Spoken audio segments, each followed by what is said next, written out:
kati otagala oveno odeo overi odeo ove oliawo kubanga tolina kibala kyabuki.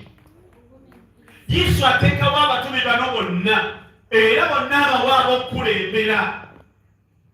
Kati weezuule olina okumenyekera mu lugendo. Nina omusumba omugwe nagambye ennaku ezo zabadde essaawa iziti jjo zabadde essaawa mwenda ogw'ekiro nga ntudde Mukama nagamba gamba nkubira omugweroza bwati nabwati omugamba olugendo lwe nga lumumenya ne mukwesimba mugamba omwezi wa Mukama kiki obulamu kiki nagamba musumba obulamu si bulungi negamba waliwo ensonga eno bwetu ne bweti ne bweti nagamba muzeeyiro byempitiramu ddala ne mugamba nno tobiyitamu lwa kintu kyonna naye kyokola si kyolina okukola oli mu kifo kiki.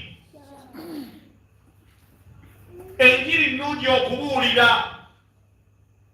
naye bw'ogibuulira ate abalokole bakutumye buulira njiri ate ogongola makanisa. Abalugana Mukama yebaze nsize wano nsize kubabuulira njiri oba obuulira kituufu mu kifo ekikyala. Enjiri tebagibuulira balokose, enjiri olina gibuulira abatakoze eki. Ate gwe abalokose b'obuulira baba kuyitako bagambye buulira enjiri ku luguudo omuntu abakwera n'otandika Yesu abaagala.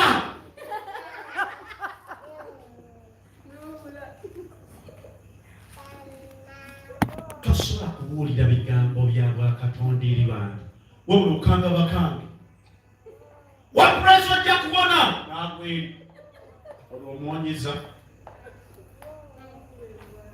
genda obuulire enjiri enjiri nnungi naye obudde buno bwali mu kimumbaaza n'ogibuulira enteri bajja lokoka gwe gwe bayinza olokola mu ngeri yaabwe. Obulidde mu kifo ekituufu mu budde obuki ebintu byonna bisoboka okubeera ebirungi mu budde bwabyo. Singa bikola mu budde obutali bwabyo bifuuka biki?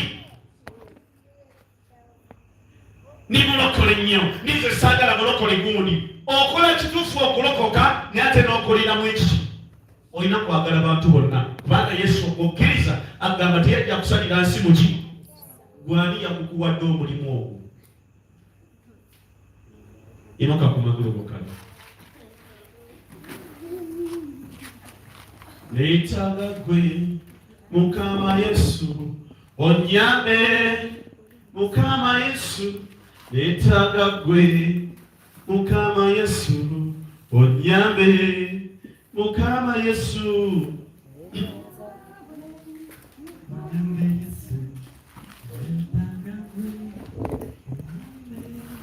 yibuse emikono gyawe nti ayi Mukama Katonda olwaliro sikusaba kintu kyonna naye nkusaba ekibala eky'obugumiikiriza mu mutima gwange. Leka mubeemu embala ey'obugumiikiriza Mukama okuva n'olwaleero.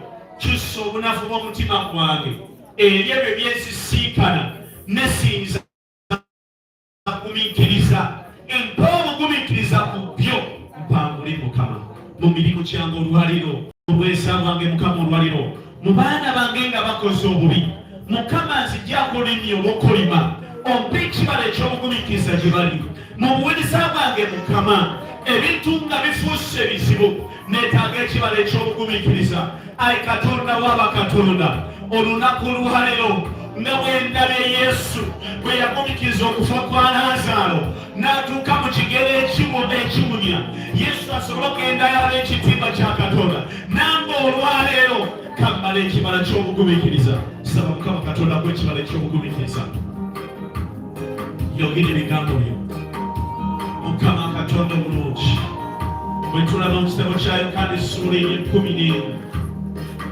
tulabye nga Laazaalo afa Mukama tulabye nga Yesu agamba nti anaabeera omulamu.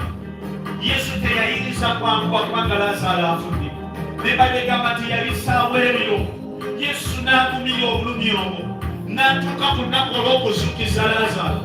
Olero Mukama abantu abali kifo kino lunaku lwaliro waliwo obw'embala ey'obugumiikiriza waliwo obw'embala y'obugumiikiriza mu bufumbo waliwo obw'embala y'obugumiikiriza mu buweereza waliwo obw'embala y'obugumiikiriza mu ngendo z'obulamu waliwo obw'embala z'obugumiikiriza Mukama mu mirimu gye bakola waliwo obw'embala z'obugumiikiriza ku ngendo ze batambula.